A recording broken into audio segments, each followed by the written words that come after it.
OBC आरक्षण की बात करके मध्य प्रदेश के मुख्यमंत्री मोहन यादव रामद्रोही कैसे हो गए? ये सवाल हम इसलिए पूछ रहे हैं क्योंकि पिछले कुछ दिनों से एक्स पर एक हैशटैग खूब चल रहा है। वो हैशटैग है रामद्रोही मोहन यादव का। लेकिन सवाल ये उठता है कि ये हैशटैग आखिर चलाया क्यों जा रहा है? इसके पीछे की वजह है वो हलफनामा जो ओबीसी आरक्षण को बढ़ाने को लेकर मोहन यादव सरकार ने सुप्रीम कोर्ट में दाखिल किया है। खबर यह है कि मोहन यादव सरकार मध्य प्रदेश में ओबीसी आरक्षण को 14% से बढ़ाकर 27% करना चाहती है।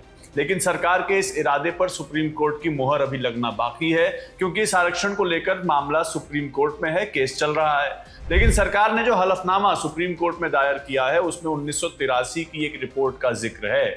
इस रिपोर्ट में हिंदुओं के भगवान राम को लेकर कुछ बातें लिखी गई हैं और सोशल मीडिया पर लोगों का दावा है कि इसी रिपोर्ट के आधार पर मोहन यादव सरकार ओबीसी आरक्षण को बढ़ाने वाली है। सोशल मीडिया यूजर्स का आरोप यह है कि जिस डॉक्यूमेंट यानी जिस रिपोर्ट को आधार बनाकर सुप्रीम कोर्ट तक एमपी सरकार पहुंची है वो डॉक्यूमेंट ही हिंदू विरोधी है। उसमें भगवान राम के बारे में हेटफुल बातें लिखी हैं। हालांकि सरकार ने इस पर सफाई तो दी है, लेकिन उससे भी कोई संतुष्ट नजर नहीं आ रहा है। आलोचना करने वाले लोग लिख रहे हैं कि अगर राम को शंभू का हत्यारा बताने वाले डॉक्यूमेंट से सरकार सरोकार नहीं रखती तो उसे अपने केस से विड्रॉ क्यों नहीं कर लेती, उसे आधार क्यों बना रही है। मध्य प्रदेश की आधी से ज्यादा आबादी ओबीसी समुदाय से आती है और मोहन यादव खुद भी ओबीसी समुदाय से हैं। ऐसे में आरक्षण बढ़ोतरी का विरोध करने वाले उनकी जमकर आलोचना कर रहे हैं। विपक्षी पार्टी कांग्रेस का मोहन यादव पर इल्जाम यह है कि कोर्ट में जाकर सरकार बस दिखावा कर रही है। 27% करने का फैसला तो कमलनाथ सरकार का ही था, उसे सीधे लागू क्यों नहीं किया जा रहा। एक संख्या 73% की भी है। ये क्या है? अगर ओबीसी आरक्षण 14 से बढ़कर 27 हो जाता है तो राज्य में टोटल आरक्षण 73% हो जाएगा, जो 50% के कैप से ज्यादा है। इसको लेकर भी सरकार ने सुप्रीम कोर्ट से कहा यह है कि इस कैप को थोड़ा फ्लेक्सिबल रखा जाए। एक तरफ जहां लोग मोहन यादव की आलोचना कर रहे हैं, वहीं एक दूसरा वर्ग भी है जिसने मोहन यादव को बहुजन नायक बता दिया है। यह वर्ग आमतौर पर बीजेपी की नीतियों का विरोध करता है मगर मोहन यादव के समर्थन में है। और अब जो मोहन यादव की आलोचना कर रहे हैं वो भाजपा के कट्टर समर्थक हैं। पीएम मोदी के पक्के समर्थक उन्हीं के समुदाय यानी ओबीसी समुदाय को ज्यादा आरक्षण देने का विरोध क्यों कर रहे हैं, सवाल ये भी है। तो आज खबरगांव समाचार में बात इसी पर करेंगे कि मध्य प्रदेश में ओबीसी आरक्षण का मुद्दा कानूनी जंग में क्यों बदल गया। बात इसकी भी करेंगे कि जिस महाजन कमीशन की रिपोर्ट को एमपी सरकार के हलफनामे का हिस्सा बताया गया उसमें एकलव्य, द्रोणाचार्य, शंबूक और भगवान राम के बारे में ऐसा क्या लिखा है कि मोहन यादव को रामद्रोही कह दिया गया। एमपी सरकार ने ओबीसी आरक्षण को बढ़ाने के पीछे क्या तर्क दिए हैं ये भी आपको बताएंगे। ओबीसी आरक्षण का केस 2019 से चल रहा है। कमलनाथ तब सीएम थे, उनकी सरकार ने फैसला लिया था। ऐसे में 6 साल से जारी इस मुद्दे की टाइमलाइन क्या है, कब कब क्या क्या हुआ, ये भी आपको इस वीडियो में पता चलेगा। कांग्रेस पार्टी के बयानों का भी जिक्र होगा और बात मध्य प्रदेश लोक सेवा आयोग की भी करेंगे, जिसके अभ्यर्थी पिछले 6 साल से जैसे अधर में लटके हुए हैं, क्योंकि उन्हें इस बात की क्लैरिटी नहीं मिल रही कि वो 27% आरक्षण पाएंगे या नहीं पाएंगे। इसके साथ आपको बताएंगे कि मोहन यादव के फैसले को बिहार चुनाव से जोड़कर क्यों देखा जा रहा है और मोहन यादव मध्य प्रदेश के सीएम, बहुजन नायक और रामद्रोही के तमगों को डील कैसे कर रहे हैं। नमस्ते, मेरा नाम सत्यम है और आप देख रहे हैं हमारा डेली का बुलेटिन खबरगांव समाचार। क्या वक्फ संशोधन कानून संवैधानिक है? सवाल है जाति जनगणना, जाति कैसे पूछ लिए? कौन रेडिकलाइज हो चुका है? मिट्टी में मिलाने का समय आ गया है। सबसे पहले बात करते हैं मध्य प्रदेश सरकार पर लगे एंटी हिंदू टैग की। 23 सितंबर को एमपी सरकार ने 27% ओबीसी आरक्षण के मामले में सुप्रीम कोर्ट में हलफनामा दायर किया। इसके बाद सुप्रीम कोर्ट ने कहा कि इस मुद्दे पर हर दिन सुनवाई होगी 8 अक्टूबर से। केस की पूरी टाइमलाइन बताएंगे, मगर उससे पहले सोशल मीडिया में एमपी सरकार पर जो आरोप लगे हिंदू विरोधी होने के, उसकी बात। ओबीसी को 27% आरक्षण दिए जाने को लेकर सरकार ने सुप्रीम कोर्ट में जो हलफनामा दायर किया था उसी को अब हिंदू विरोधी बताया गया है। सोशल मीडिया पर कई लोगों ने सरकार के इस हलफनामे पर सवाल उठाए हैं। हलफनामे में एमपी सरकार ने 27% ओबीसी कोटे का बचाव किया था। सरकार ने कहा यह था कि राज्य में इनकी आबादी 50% से ज्यादा है, इसलिए 27% कोटा दिया जा सकता है। अपने हलफनामे में एमपी सरकार ने 1983 की महाजन आयोग की रिपोर्ट भी लगाई है। इस रिपोर्ट के कुछ कथित हिस्से सोशल मीडिया पर शेयर किए गए। रामजी महाजन मध्य प्रदेश राज्य पिछड़ा वर्ग कमीशन के चेयरमैन थे। 17 नवंबर 1980 को यह रिपोर्ट तैयार हुई थी। 1983 में तब की मध्य प्रदेश सरकार को इसको सौंपा गया था। वायरल हिस्सों में कथित तौर पर भगवान राम ने ऋषि शंबुक का जो वध किया था उस पर सवाल उठाए गए हैं। यह भी आरोप लगाया गया है कि एकलव्य को द्रोणाचार्य ने धनुर्विद्या विद्या इसलिए नहीं सिखाई क्योंकि वो भील समुदाय से आते थे, एक भील समुदाय के व्यक्ति के बेटे थे। तर्क ये दिया गया कि वर्ण व्यवस्था ने सदियों से 80% बहुजनों को उनके अधिकारों से वंचित रखा है। कई सोशल मीडिया पोस्ट में यह भी दावा किया गया है कि हलफनामे में हिंदू धर्म ग्रंथों को गलत हवाले से बताया गया है। अब सोशल मीडिया पर यूजर्स इसे सरकार की हिंदू विरोधी सोच बता रहे हैं, बीजेपी सरकार की। बीजेपी का दावा यह है कि सोशल मीडिया पर जिन हिस्सों को वायरल किया जा रहा है वो एमपी सरकार के हलफनामे के हिस्से हैं ही नहीं। एक यूजर ने लिखा कि मध्य प्रदेश की बीजेपी सरकार का सुप्रीम कोर्ट में दिया गया हलफनामा सिर्फ एक दस्तावेज नहीं है बल्कि हमारे लिए एक साफ चेतावनी है। वो पार्टी जो हमेशा हिंदुओं को एकजुट करने का दावा करती थी आज अदालत में खड़े होकर हिंदू धर्म को अन्याय, शोषण और बुराई का प्रतीक बता रही है। बीजेपी ने क्या कहा है जवाब में, अब ये जानते हैं। सोशल मीडिया पर जो दावे किए गए उसको झूठा बताया गया है। एमपी बीजेपी ने एक्स पर एक लंबी पोस्ट की और दावा यह किया कि सोशल मीडिया पर जो दावा हुआ है उसका जिक्र सरकार के हलफनामे में नहीं है। बीजेपी ने कहा है सोशल मीडिया पर की जा रही टिप्पणियां और दावे पूरी तरह से झूठे और भ्रामक हैं और दुष्प्रचार की भावना से किए जा रहे हैं। यह भी कहा गया कि महाजन कमीशन तो 35% आरक्षण की बात करता था, हमने 27% की ही बात की है, यानी उस रिपोर्ट के आधार पर हमारा निर्णय बेस्ड उस पर नहीं। बीजेपी ने सफाई दी है 9 पॉइंट्स में। बीजेपी आईटी सेल के मुखिया अमित मालवीय ने भी यही सफाई पोस्ट की थी, मगर बीजेपी एमपी के एक्स पोस्ट पर यूजर्स ने कम्युनिटी नोट्स ऐड कर दिए हैं जिसमें जिक्र है पॉइंट नंबर 3 और पॉइंट नंबर 6 का।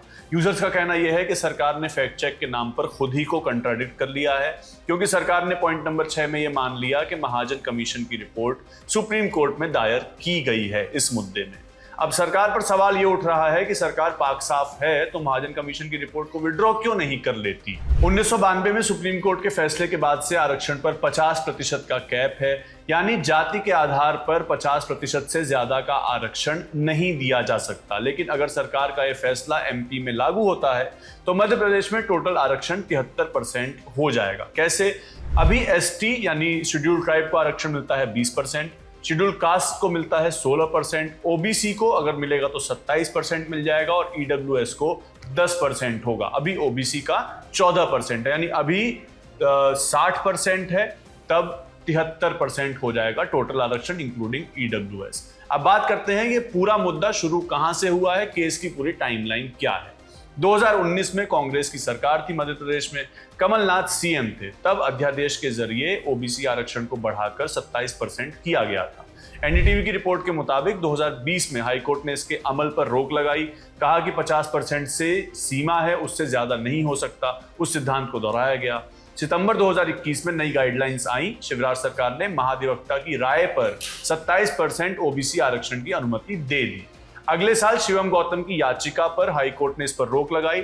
फिर राज्य में 87:13 का एक फॉर्मूला लागू हुआ जिसमें परीक्षाओं में 87% पदों के परिणाम घोषित हुए, 13% नतीजों को होल्ड पर रखा गया। आसान भाषा में समझे तो 100 में से 87 को नौकरी मिली, बचे 13 लोग अधर में लटके रह गए क्योंकि जब तक फैसला नहीं आ जाता तब तक ये तय नहीं होगा कि नौकरी ओबीसी कोटा से मिलेगी या नॉर्मल रहेगी।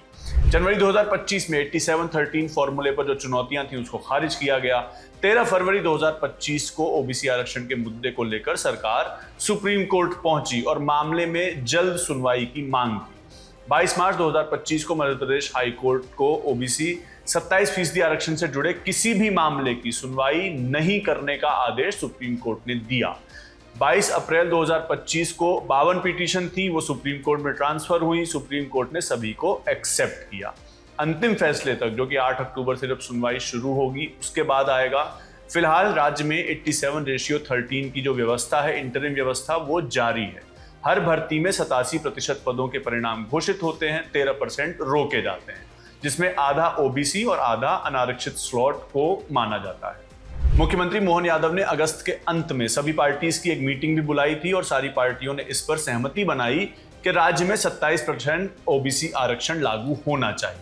इसके बाद कांग्रेस पार्टी ने इसे अपनी जीत बताया था। प्रदेश अध्यक्ष जीतू पटवारी ने क्या बयान दिया था, आप भी सुनिए। साथियों, ओबीसी का जब हमारी 1.5 साल की सरकार आई तो कमलनाथ जी अध्यादेश लेके आए और उसके जरिए 27% आरक्षण का हक ओबीसी समाज को मिले, परिवारजनों को मिले, इसकी शुरुआत की। इसको लेकर भारतीय जनता पार्टी की बी टीम पीछे के दरवाजे से कोर्ट गई और अध्यादेश के खिलाफ कोर्ट में जिरह की। फिर हम कानून लेके आए जिसको विधानसभा ने पारित किया, राज्यपाल के यहाँ से पूरा क्लेरिफिकेशन हुआ और कानून को 27% लागू करने की एक व्यवस्थित व्यवस्था कांग्रेस पार्टी ने की, उसकी सरकार ने की, कमलनाथ जी ने की। अभी पिछले 6 साल से भारतीय जनता पार्टी की नीयत और कांग्रेस की नीयत को मैं आप सबके सामने बताने की कोशिश कर रहा हूं। ये कांग्रेस ने निर्णय लिए और उस पर काम किया। भारतीय जनता पार्टी ने क्या किया? अभी 3 दिन पहले 8 अगस्त को भारतीय जनता पार्टी ने एक फिर से हलफनामा, एक प्रार्थना दायर किया है सुप्रीम कोर्ट में। उससे पहले 2021 में मध्य प्रदेश सरकार ने ये अध्यादेश से होने वाली नियुक्तियाँ 27% आरक्षण नहीं मिले, उसका एक सभी विभागों को परिपत्र जारी किया। ये परिपत्र हम आपको दे रहे हैं। इसमें मध्य प्रदेश शासन की मुख्य सचिव ने कहा कि 27% आरक्षण जब तक अगला आदेश नहीं आए जब तक रोका जाए, किसी भी विभाग में न दिया जाए। ये मध्य प्रदेश सरकार की नीयत, मतलब भारतीय जनता पार्टी की नीयत का पहला प्रमाण है 2021 में। फिर 2022 में इसी प्रकार का फिर एक आदेश जारी किया जिसमें 13% होल्डेड पदों को किसी भी प्रकार से नियुक्ति नहीं दी जाए। इसका फिर एक मुख्य सचिव ने जेईडी के आदेश जारी किया। ये भारतीय जनता पार्टी की मुख्य नीयत का एक प्रमाण है। उधर मोहन यादव ने एक्स पर लिखा था कि इस मामले में सभी दल एकजुट होकर एक फोरम पर आएंगे। इस मामले में विभिन्न पक्षों के अधिवक्तागण भी 10 सितंबर तक एक साथ बैठकर बात करेंगे। यह भी तय किया गया कि चयन प्रक्रिया में विभिन्न न्यायिक आदेशों के चलते नियुक्ति आदेश जारी किए जाने से वंचित शेष 13% अभ्यर्थियों को उनके नियुक्ति पत्र जारी किए जाने हेतु एकजुट होकर सभी फोरम, जिसमें विधायिका, न्यायपालिका, कार्यपालिका सम्मिलित हैं, उस पर इसे क्रियान्वित करने के लिए मिलकर प्रयास करेंगे। ये उनका एक्सपोज था। अब ये तो बात हो गई केस की, मगर ओबीसी आरक्षण को बढ़ाने का विरोध करने वालों का तर्क वही है जो आरक्षण के खिलाफ आमतौर पर होता है। सोशल मीडिया पर लोग लिख रहे हैं कि डिजर्विंग कैंडिडेट्स की सीटें आरक्षण के जरिए छीन ली जाएंगी। मोहन यादव ने इस पर भी जवाब दिया है। उन्होंने कहा यह है कि उनकी सरकार सभी वर्गों को साथ लेकर चल रही है और सामाजिक न्याय सुनिश्चित करने के लिए प्रतिबद्ध है। उन्होंने बताया कि ओबीसी आरक्षण के मामले में सरकार ने न्यायालय के सामने मजबूती से अपना पक्ष रखा है। इसके लिए सभी वर्गों के साथ मिलकर विचार विमर्श हुआ है और सामूहिक रूप से डॉक्यूमेंट्स पेश किए गए हैं। उनका कहना यह है कि उनकी सरकार की भावना और प्रयासों को देखते हुए न्यायालय ओबीसी वर्ग के लिए अतिरिक्त 13% आरक्षण के लाभ को मंजूरी दे देगा। उन्होंने कहा है कि सरकार का लक्ष्य सभी वर्गों का विकास करना और सामाजिक समानता को बढ़ावा देना है। इसके लिए सरकार ने न केवल दस्तावेज जमा किए बल्कि सभी वर्गों के हितों को ध्यान में रखकर नीतियां बनाई। मोहन यादव कहते हैं कि उनकी सरकार किसी भी वर्ग के साथ भेदभाव नहीं कर रही बल्कि सभी को साथ लेकर चलने का प्रयास कर रही है। इस बीच सोशल मीडिया पर लोग भारतीय जनता पार्टी पर आरोप ये लगा रहे हैं कि पार्टी अपने सिद्धांतों से इतर काम कर रही है। रेफरेंस मंडल कमंडल का दिया जा रहा है। विरोधियों द्वारा तर्क दिया जा रहा है कि जो पार्टी जात से ऊपर धर्म को देखती है वो ओबीसी आरक्षण को बढ़ाने का समर्थन क्यों कर रही है। सवाल यह भी है कि क्या ये आगामी बिहार चुनाव के मद्देनजर हो रहा है, क्योंकि खबरों में विदित है कि बीजेपी बिहार चुनाव के लिए लालू यादव के परिवार के सामने डॉक्टर मोहन यादव को चेहरे के रूप में रखेगी, उनसे प्रचार करवाएगी।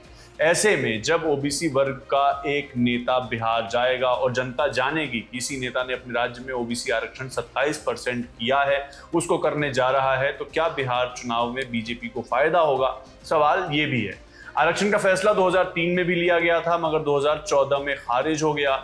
उसके बाद 2019 से मामला लटका हुआ है। ऐसे में सवाल उन अभ्यर्थियों के भविष्य का भी है जो MPPSC यानी Madhya Pradesh public service commission लोक सेवा आयोग से जुड़े हैं। उनकी मांग भी यह है कि उनकी नियुक्ति 27% आरक्षण के तहत ही की जाए।